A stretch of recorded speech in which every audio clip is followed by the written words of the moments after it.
Good morning. Pleasure to be here. Thank all of you for being here. Appropriately socially distanced, I see. It's a pleasure to be at the New York Medical College today. Thank you, Dr. Kadish, for having us. Westchester County, great county executive, George Latimer. Also home to our great Senate leader, Andrea Stewart-Cousins.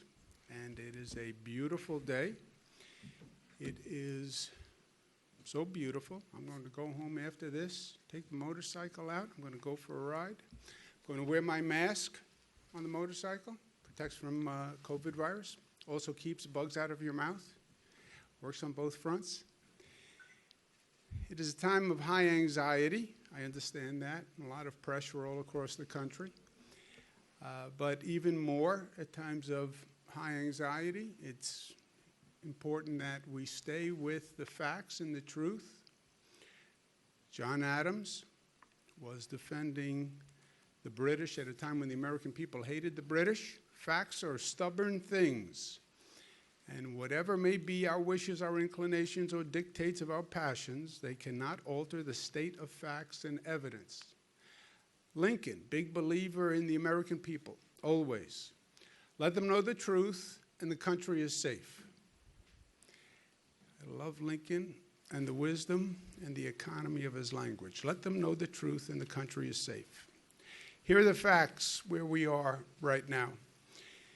8,600 total hospitalizations. That number is down. That is good news. And it's a fairly significant drop, so that is good news. The net change in hospitalizations, you see, is also down. That's good news. Intubations is down. That's good news. The 3-day rolling average of hospitalizations is also down. You see the curve. You see the outline of what we went through. You see how fast it went up. Reminds you how fast the infection rate can spread. Look at how fast those numbers went up. And you see how once those numbers are up, how long it takes to get them down, right? We're on the downside of the mountain. Downside of the mountain is a much more gentle slope than what we went through going up the mountain. We wish it was a steeper decline, but it's not.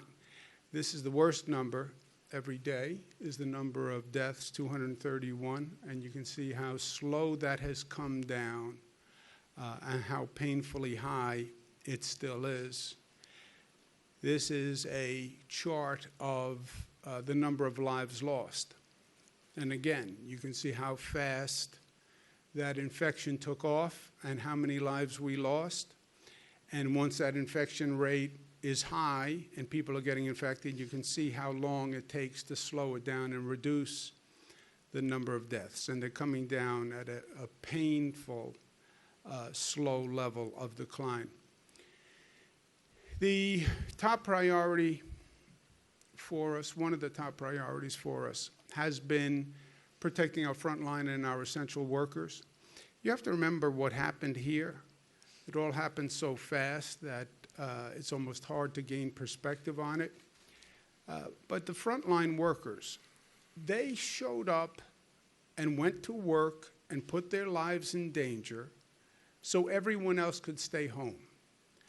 I laid out the facts, as Lincoln said, to the people of this state, laid out how dangerous this virus was, advocated and argued based on those facts that we needed to close down schools, close down businesses, stay at home. People did that. In the next breath, I said, and by the way, we need you essential workers to go to work tomorrow. After just having explained how dangerous the virus was, to justify shutting down society in a way it had never been shut down before, next breath, essential workers, I need you to go to work. Hospital care, I need you to go to work and help people who come in with the COVID virus after we just discussed how dangerous the COVID virus was and how little we knew about the virus.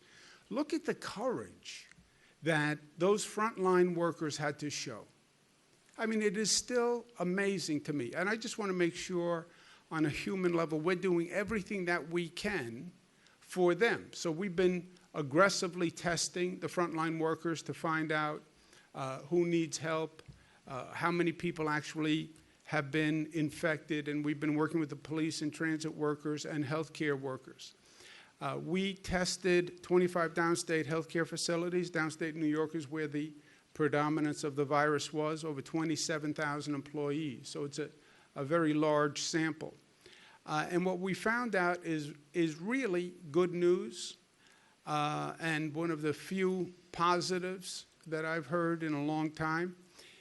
When you look at the percentage of people who have the antibodies, which means they were infected at some time in the past and they're now recovered, of the healthcare workers, in Westchester, 6.8, New York City, 12.2, Long Island, 11.1. That is about the same or lower than the infection rate among the general population. So Westchester, the infection rate among the general population is 13.8, almost 14. Westchester healthcare workers, it's about half of the rate of the general population. I mean, that is amazingly good news, right? We were afraid of what was going to happen, and the healthcare workers actually are at about the same or lower than the general population in that area. So that is, makes 2 points to me. Number one, our healthcare workers must be protected. They must have the PPE. We've been saying that all along. It was a mad scramble this last time to get the PPE. Internationally, it was a mad scramble for all of us. That can never happen again. We have to have the PPE. We have to have the stockpiles. We did an order that said every hospital has to have a 90-day supply of PPE at the COVID rate of usage. So we'll never go through this again. But it also shows everybody how important the masks and the gloves and the sanitizer are, and that they work. You know, it's not that the frontline workers get anything especially more sophisticated than the masks that people wear, the N95 masks. You know, they wear a gown, they wear a mask, they wear gloves, but they follow protocol. And those masks work. They work. If they're working for frontline workers, they're going to work for people in their day-to-day lives. And the precautions of gloves and sanitizing, they work. Also, during this time, it's important that we protect New Yorkers who are facing financial hardships. You have people who live paycheck to paycheck. The majority of people in this state live paycheck to paycheck. All of a sudden, the paycheck stops. Federal government issued a one-time payment of $600, unemployment benefits, but it's not making up the gap for many, many families. And they are struggling, and we want to make sure we're doing everything we can. We have a problem in upstate New York where many of the farms can't sell their product. You had a lot of farms that were literally just dumping milk that the dairy farms had produced. But at the same time, you have people in downstate New York who are going hungry and can't pay for enough food. Tremendous demand on food banks. So we've been putting the two together. It makes no sense to have upstate farmers who can't sell their product and downstate families that can't get enough to eat. So we have been funding efforts to connect the farmers to the downstate food banks. And we've done that with about $25 million to what we call our Nourish New York initiative. And that has worked. We're funding about 50 food banks that have 2,100 farms that are delivering food to those food banks. And about 20,000 households in the state are participating in that. And the volume of food and product that is not being wasted, that is supporting upstate farms and helping downstate families is tremendous. We want to continue doing that. The state budget is very, very tight right now, going with what's going on with the economy. So philanthropies, foundations, there are a lot of people who want to help. This is a great cause, and I would suggest that they help so we can do even more. People literally are worried about being able to pay rent. You don't work for 2 months, and that rent bill keeps coming in. You know, it's not that the bill payers, the bill collectors have taken a vacation. The bill collectors work, right? They still send the bill, and you still get collection notices. We did by executive order that I issued, a moratorium on residential or commercial evictions. You cannot be evicted for non-payment of rent related to this COVID situation. And that went through June. So nobody has been and nobody can be evicted through June, either residential or commercial. We're going to take additional steps of banning any late payment fees because a person couldn't pay the rent during this period of time. Also allowing people to use the security deposit as a payment, and they can repay it over a prolonged period of time. But also I'm going to extend that moratorium an additional 60 days. It hasn't expired in June, but people are anxious, and June for many people is just next month, and the rent bill is going to come due. So we're going to extend that 60 days until August 20th. So no one can be evicted for non-payment of rent, residence or commercial, because of COVID until August 20th. And then we'll see what happens between now and then, right? Nobody can really tell you what the future is. So that will be in place. I hope it gives families a deep breath. Nothing can happen until August 20th, and then we'll figure out between now and August 20th what the situation is. Also at this time, principles matter.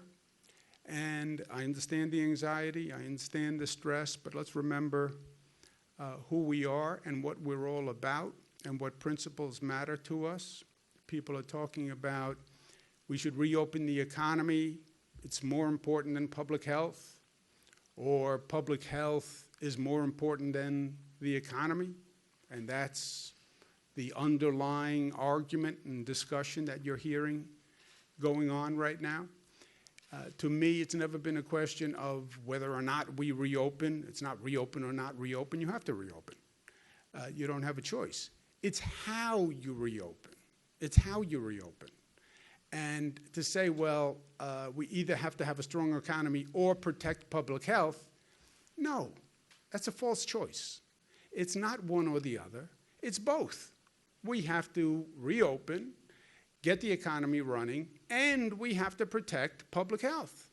I mean, this is not a situation where you can go to the American people and say, okay, how many lives are you willing to lose to reopen the economy?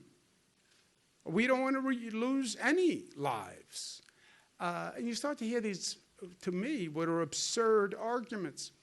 Well, yes, if we reopen, people will die, but people were going to die anyway. Look, we are all going to die at one point. The big question is when and how, right? And the when and how matters.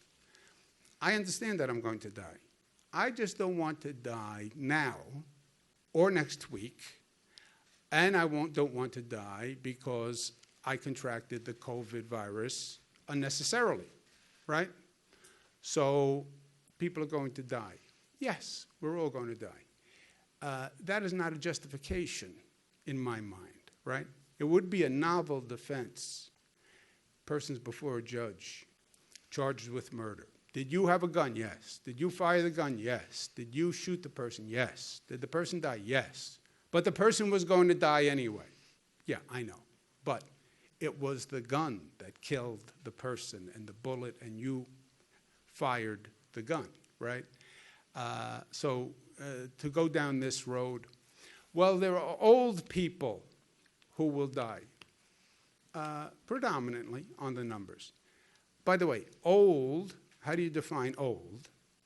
Not that old is a justification. But we looked at numbers yesterday, the number of people coming into the new cases coming into hospitals.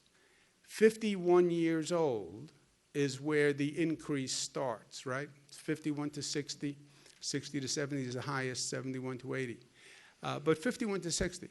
So 51 is not really old. I know that it's all relative, and since I am beyond that 51, it's easy for me to say. But I don't really see 51 as old when we start talking about the old people.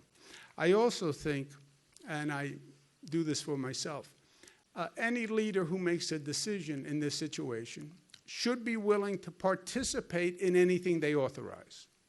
So there is nothing that we are going to authorize or allow in this state that I myself will not be part of. You know, it's too easy to say, okay, you can go do this, but I'm going to protect myself and I'm going to stay behind the glass wall, you know. No, if all human life has the same value, if I say something is safe for New Yorkers, then I will participate in it, because if it's safe for you, it's safe for me, right? And that should be our standard going forward. And what we've been doing in New York is, look, make the decisions based on facts and data, not emotion and politics. And I understand the emotion, and I understand the anxiety and the stress, and I understand politics a little bit. But that's not the basis for making a decision. And that was, every leader has told us that in different ways. That was John Adams, that was Lincoln, that was FDR, that was Teddy Roosevelt. When my team comes to me and says, oh boy, we had a new prison break, there's a flood coming, there's a hurricane, Ebola virus, and the hair is on fire. Slow down, deep breath. Let's look at the facts. Let's understand the situation, and let's take action based on the facts. That is the way to lead. That's the way, I believe, to lead one's life. Here we have a lot of information. We have a lot of facts. We know the hospitalization rate. We know the infection rate. We know the number of deaths. We know we're taking antibody tests. We're taking diagnostic tests. We're doing tracing. Make your decisions based on the facts and the data. It sounds simple and basic, but it's more important now than ever before. And it is working for us. It is working. That's not just me saying that because I'm the governor. You look at what's happening in New York and look at what's happening in the rest of the nation. In New York, the number is coming down. And it's coming down dramatically. You take New York out of the rest of the nation's numbers, the rest of the nation is going up, and we're coming down. So what we're doing is working. And when it's working, stay the course.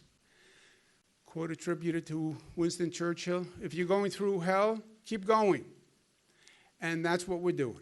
We're going through hell, but what we're doing is working, so we're going to keep going. Because we are New York tough, smart, disciplined, united, and loving. Questions?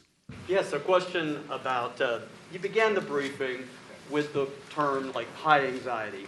And what seems to really increase that is when we think about a second wave later. And you look at people who are concerned, maybe if they're die-hard big city people, for the first time in their lives they're thinking, maybe I want to go to the suburbs. This individual family decision. But what do you tell folks like that? Or someone in your own family would be like, I think I'm going to leave the city and try something new. And if that becomes a trend, I'm putting it way out there, but what do you think is your advice, hope, or thoughts on a possible exodus or flight? Yeah. Look, you're right. High anxiety, emotions are high.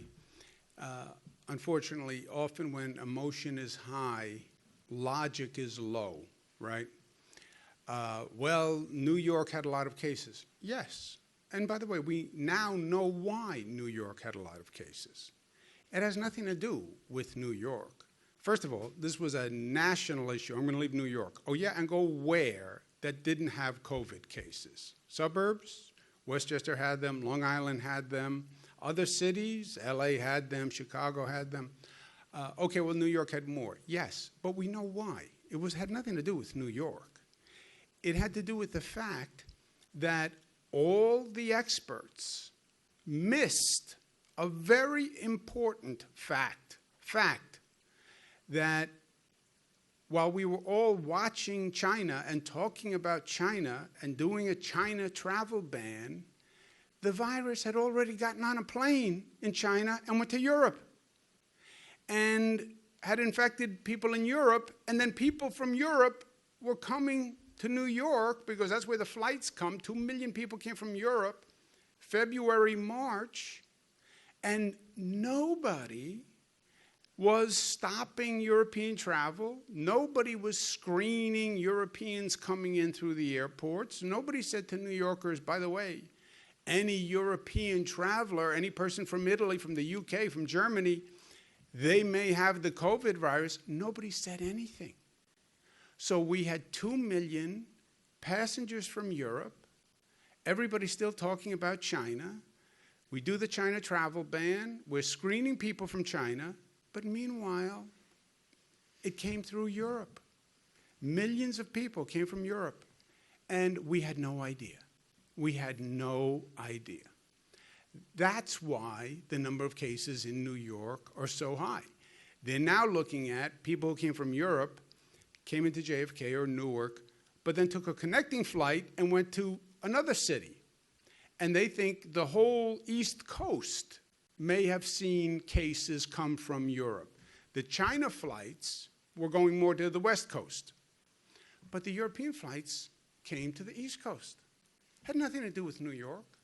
Now, once the virus is in New York, any place of density is where this virus takes off.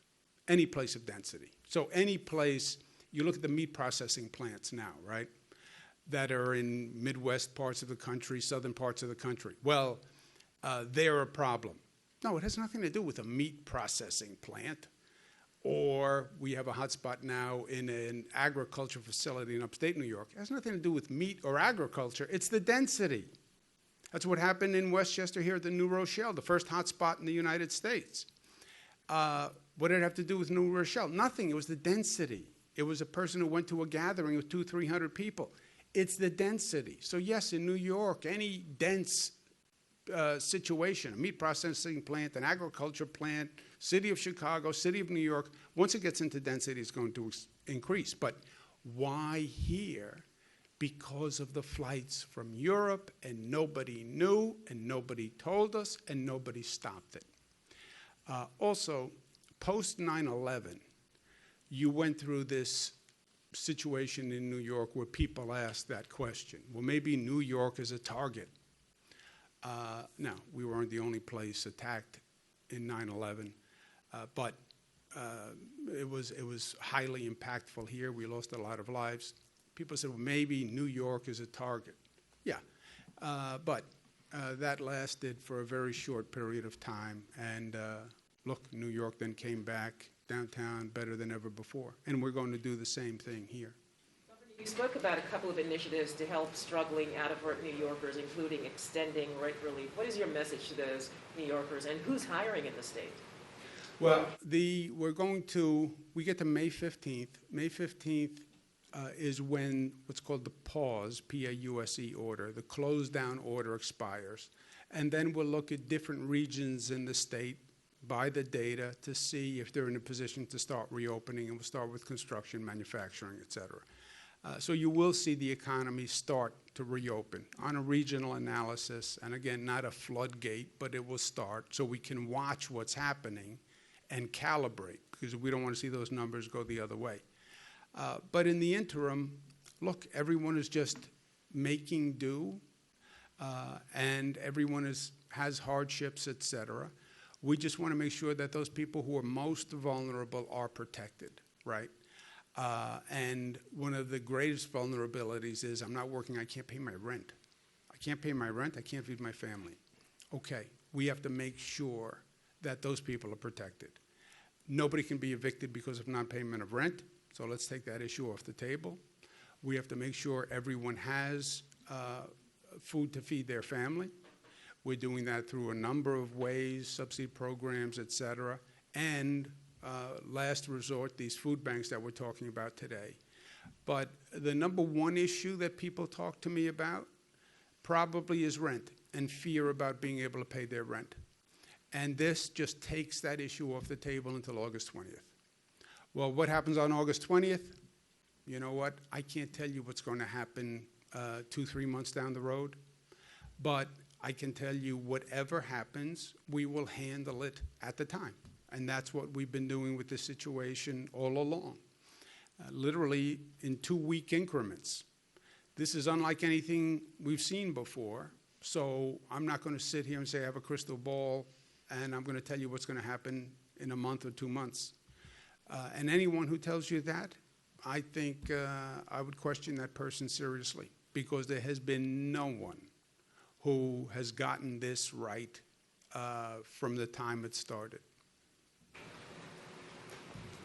Take one more? Well, I don't want to take too many questions, but about the rent relief and the landlords who would say they've got to pay the mortgage. I get it. I get it. That's a trade-off. Look, none of these decisions are easy. None of these decisions are easy. And you're right. The landlord will say, okay, so now the tenant doesn't pay their rent, but I still have to pay the electric bill. I still have to pay the mortgage. That is true. That is true. And we're working on relief from the banks for the landlords also. And there are programs that the federal government's doing and the state is doing to make sure those banks also get relief so they don't have to do any foreclosures, and we stop the foreclosures on the landlords. But you're right. There is no doubt a trade-off between the tenant and the landlord. We're helping the landlords also. But on a human level, I don't want to see people and their children being evicted at this time through no fault of their own. You know, my grandfather used to say, if you have your health, we can figure out anything else. We can fix anything else.